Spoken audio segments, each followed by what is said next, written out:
In the beginning, God created the heavens and the earth, and within that creation, he formed man from the dust of the ground. Yet, as we delve into Genesis chapter 2, we find that something was still missing. Adam, the first man, was alone. It is in this solitude that God recognized a need for strengthening, but not in the way one might expect. Adam did not require a companion merely for company, nor did he need another man to fulfill his existence. Instead, he needed something profoundly different: a counterpart, a partner, a woman. Genesis chapter 2, verses 21 to 25 reveals the divine act of creating woman from man's rib. This moment is pivotal, yet it has sparked debate and discomfort among modern minds. Some find the notion of woman being created from man's rib to be offensive, as it can be interpreted as suggesting inferiority or a secondary status. However, if we shift our perspective, we can see that this act was not about hierarchy, but about unity and completeness. The woman was not created to be a mere appendage or an afterthought. She was crafted from Adam's very essence. This connection speaks volumes about her identity. Just a reminder to like this video, subscribe to our channel, and hit that notification bell. By doing so, you'll stay connected and up to date with future content. Now, let's continue delving into Genesis chapter 2, verses 21 to 25, and the message God has in store for us. When Adam first sees Eve, he exclaims, "This is now bone of my bones and flesh of my flesh." In this declaration, we recognize that Eve is not simply a spare rib. She is integral to Adam's being. The language used here is intimate and profound, highlighting a shared identity. Eve is distinct from Adam, yet she is of him. This duality emphasizes that while they are separate, they are also one. This is a beautiful representation of the relationship that God intended for humanity, a partnership where both individuals complement and complete each other. As we explore Genesis chapter 2, verse 24, we see that God intended for this unity to extend beyond mere companionship. The verse states, "For this reason, a man shall leave his father and mother and be joined to his wife, and they shall become one flesh." Here, God sets forth the foundation for marriage. The union of man and woman is designed to be a sacred bond, a reflection of the divine relationship between Christ and his church. This is not just about physical intimacy, it is about a deeper spiritual connection. In a world that often misconstrues the purpose of sex, it is essential to recognize that God created it as a good and beautiful gift.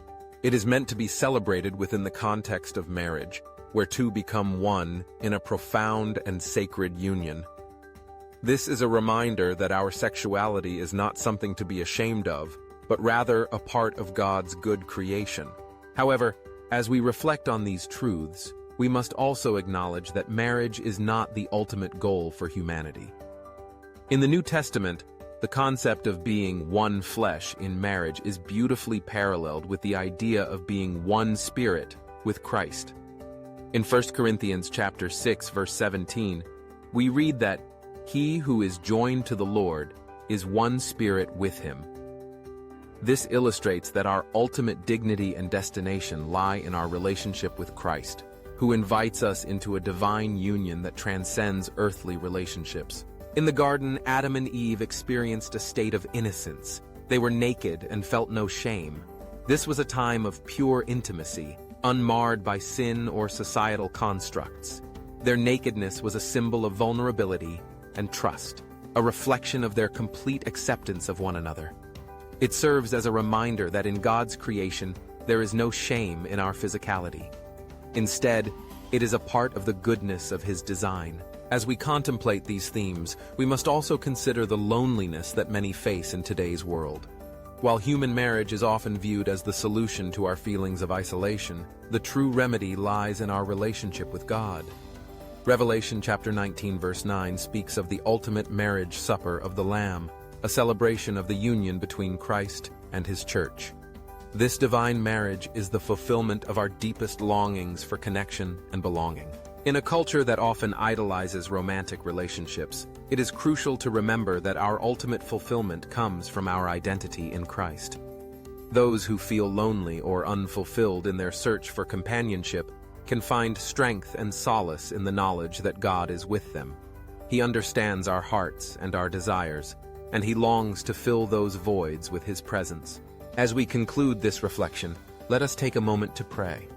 Pray for those who feel the weight of loneliness, those who long for companionship, and those who may be struggling with their understanding of identity and worth. Ask God to strengthen their hearts and remind them of their value as individuals created in His image. May they find comfort in the truth that they are not alone. They are invited into a divine relationship that offers more fulfillment than any earthly union ever could. In the end, the story of creation speaks of God's intention for us, to be in relationship with Him and with each other. Just as Adam and Eve were designed for partnership, we are created for community, first with our Creator, and then with one another. Let us embrace this truth, recognizing that our identity is not found in our relationships, but in our divine connection to the One who made us.